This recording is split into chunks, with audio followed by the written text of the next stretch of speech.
Izrael, USA a Irán jsou údajně nepřátelé. Na globálně strategické úrovni však zjevně spolupracují, aby umožnili velký reset.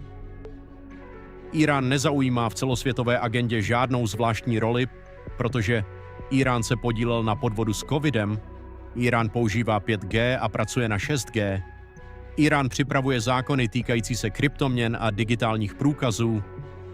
Stejně jako všechny vlády na světě, i iránská vláda směřuje stejným směrem k těm samým cílům, technologiím a formám vlády. Další informace. Bývalá investiční bankéřka Catherine Austin Fitz nedávno varovala, že uzavření Hormuzského průlivu by mohlo vyvolat hospodářskou a potravinovou krizi. Tento plán prý vychází z iniciativy City of London a Rockefellerovy nadace. Krize je součástí širších plánů na digitální kontrolu prostřednictvím digitálních měn centrálních bank, digitálních průkazů a sledování. Všichni v jednom klubu. Navzdory ideologickým a náboženským rozdílům se zdá, že i iránské vedení je součástí satanistické sekty.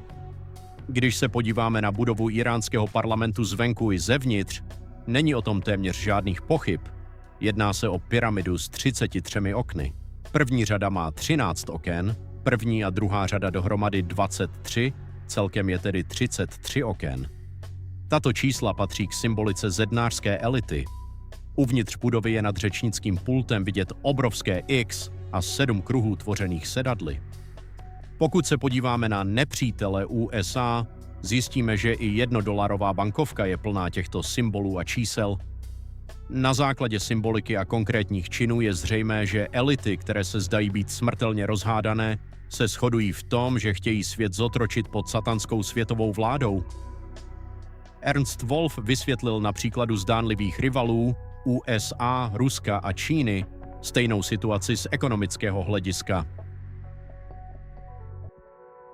Tagesaktuell, kompakt und auf den Punkt.